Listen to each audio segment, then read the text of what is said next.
Alright, so the original video for this week was supposed to be about Neon getting in a hit and run in New York, but we need to put that on the back burner right now because I saw this video in my recommendations a little while ago, and a little part of me just said, remember this video. That's a surprise tool that can help us later. And you bet your sweet bippy it came into play later. I feel like I did ayahuasca at a rave after watching a bit of these videos. I have no clue what's real and what's fake anymore. Like, this girl is either completely insane or has a 200 IQ sense of humor. So this girl named Caroline Konsnar uploaded a video 2 weeks ago titled, I Have an Announcement. I'm ovulating and I had like a plug of blood come out and I was like, oh my god, I'm pregnant.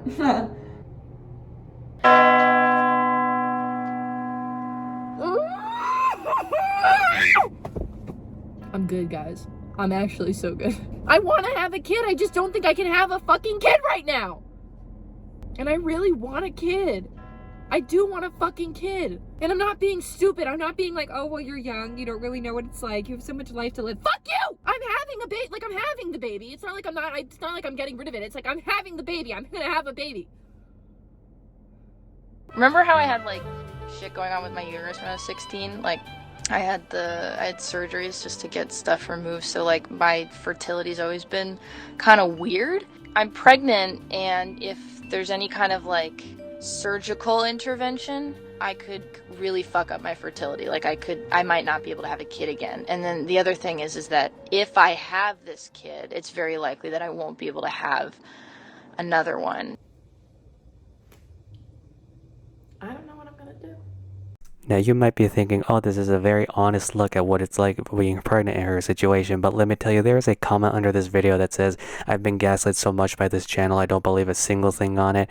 Remember that comment. Alright, now before we go any further, I need to bring in some context here. So if you only saw this video, you would think, oh, she's like a vlogger. And yeah, she does do vlogs, but she also does a bunch of comedy skits, as well as comedic songs that she wrote. Anyway, she's uploading these videos, then she disappears for a year or so, and then 2 weeks ago she uploads the vid I just showed you, and then a couple days ago she uploads this video, I lost the baby. Can we just acknowledge the thumbnail for a second?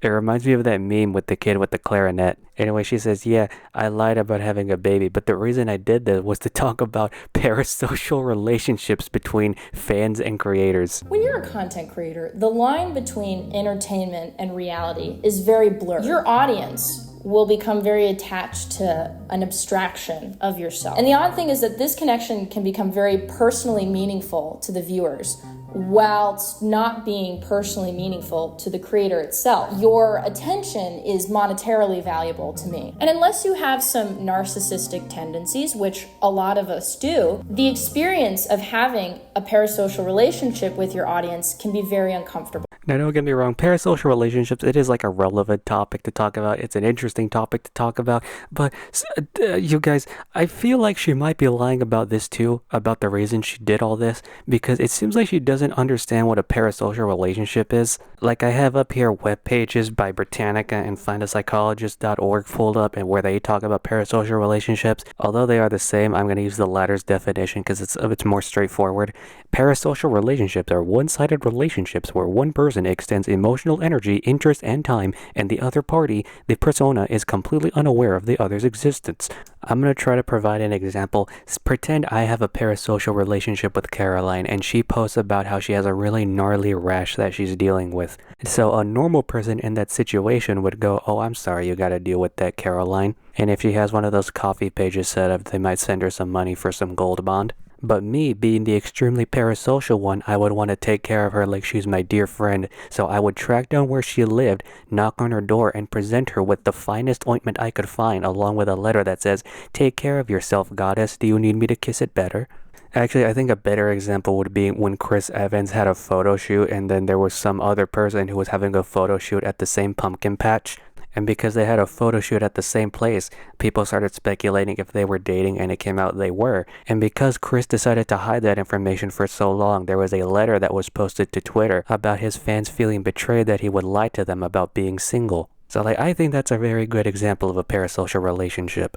But I think Caroline has some wires crossed. So she started this channel when she was 15, and back when she was 15, she would always get really, really vile comments. And she claimed she had a parasocial relationship with her audience because those comments affected her, despite neither party treating the other party like they were real people. And the problem with this, beyond the obvious, is that there's no meaningful way to respond to this interaction. The offender has anonymity, and in some way, so do I. So I'm not treating them like a real person. They're not treating me like a real person. You're not real, and I'm not real, and none of this is real. And yet, the effect that we have on each other is still very real. Honestly, that strikes me as something completely different than a parasocial relationship. Also, I don't think you need to have a parasocial relationship to have a comment affect you, especially getting the type of comments that she did at her age. That would mess anybody up. If the audio sounds different for some of these clips, it's because I'm recording these on my phone. It's just the more that I think about this video, the more I find to pull apart. It's just, there's this one part in the video where she talks about all the vile comments that she would get, and she says, Is that there's no meaningful way to respond to this interaction. Okay, there is no meaningful way to respond to them, but like, do you have to though? If you don't have to respond to them. They're not people who you should value. Like, again, you're 15 at the time. I understand wanting to, but I don't know. You're 20 now. At least that's what the videos say. I don't know what to believe anymore, but you don't have to respond to them. Hold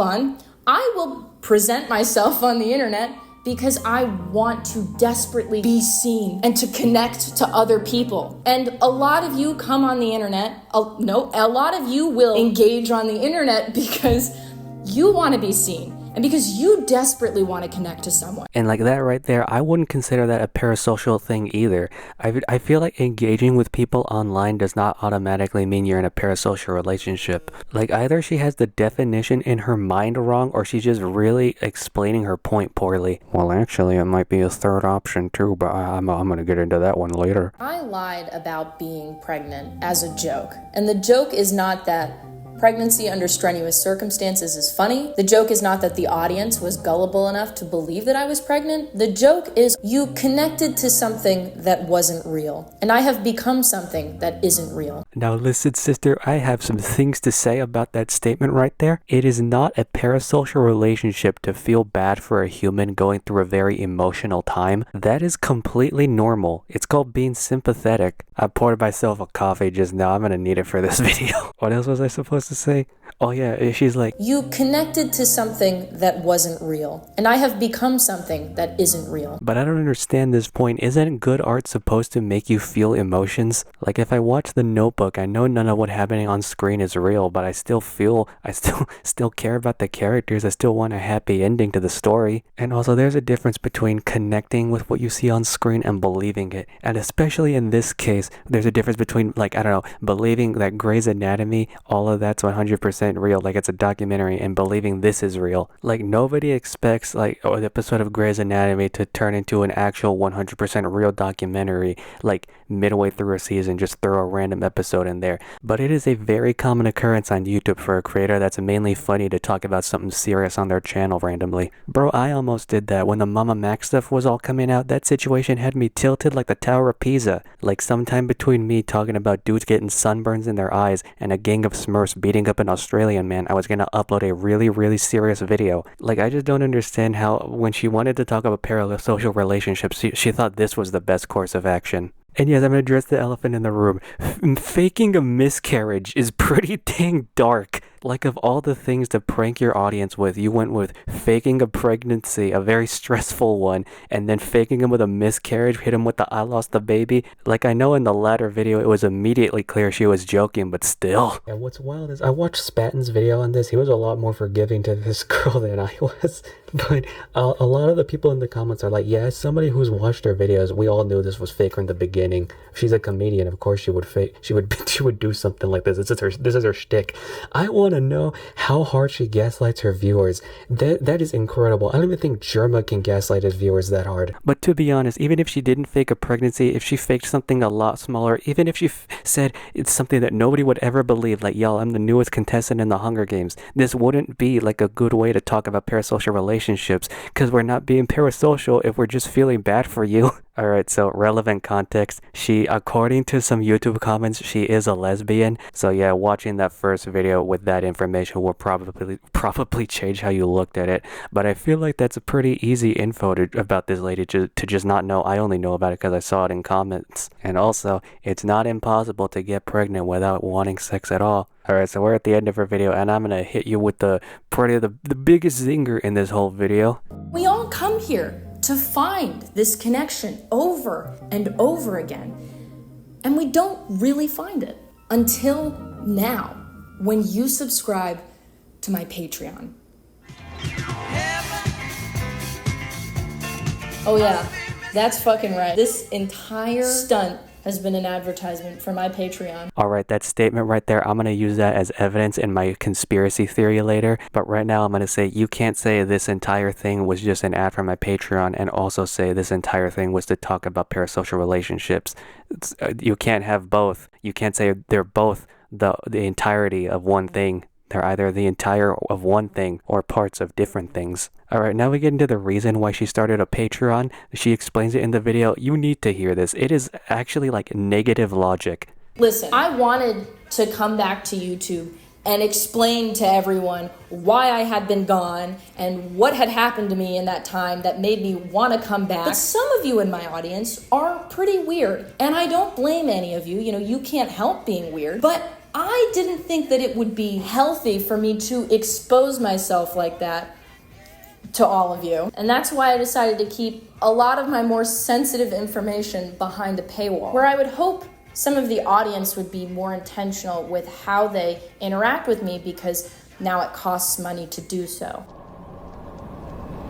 What the fuck? Either one of us is high or one of us is insane. You don't like parasocial relationships, but you wanted to talk about serious stuff that happened in your life on your YouTube channel. You decided against that because YouTube people can be crazy, which they can be. So you ultimately decided to upload the really sensitive stuff to Patreon so that the only people that can see it are the people willing to give you money. Now, I understand your logic, but you do realize how this can end up badly, right? How anybody who has a parasocial relationship with you, this is only going to make it worse, right? And especially since the tier of Patreon that you unlock that exclusive sensitive information, you need to pay $50 a month, actually over $50 a month. There is no doubt in my mind that most of the people that are going to pay you that amount have some type of parasocial relationship with you. And that's not even the most expensive tier. The most expensive tier is $300.22. Like, that one might just be a joke, but the $50 one definitely isn't. Oh, and then my favorite part of this, at the end of the video, she asks you to email her on Yahoo questions so that she can give you advice. Like, I know it's for a comedy video, but bruh.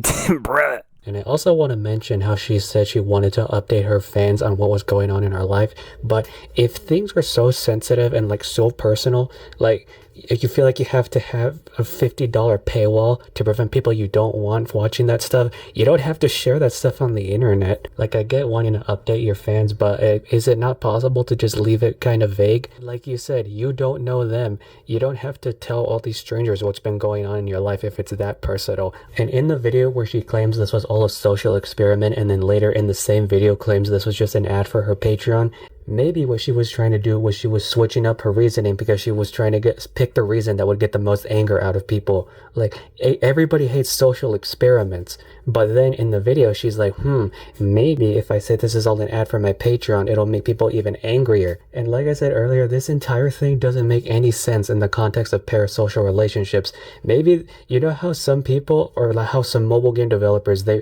make their ads where people play the games in stupid ways so that you go and download the game. Maybe what happened is she tried to talk about parasocial relationships without even using the right definition, and that would get people to talk about it with the actual right definition. You know, I'm juggling two balls right now. I'm thinking this is either a publicity stunt or like the fact that she did this is like some sort of insane, crazy 200 IQ joke, like I said earlier. Like, we weren't supposed to take the first video nor the second video seriously. Maybe the Patreon is not even real. Maybe if you just send her money, she'll just give it back to you with a little DM that's like, shh, don't tell anyone, this is going to be so funny. And then she's going to release a third video that's like, no, I actually am pregnant. I just wanted to mess with you all. Actually, that's legitimately the top comment on her second video. Michelangelo, Leonardo, Da Vinci, they're all dead. I remain. You understand? I remain. as a performance artist. I'm sorry if this video is all over the place, by the way. This video actually broke me, I think. And also, y'all, I have no clue why she has a bunch of scratch-offs taped to her wall. I got no answers. It's probably explained in another video that she made a while back. At least I'm going to assume so. Anyways, that's all I've got for today. Leave your thoughts on this in the comments, and don't harass this lady, please. My brain is fried like an egg right now, gang. Like, this is the type of stuff I see online that makes me question if I'm a real person and this physical form I inhabit isn't just a hallucination.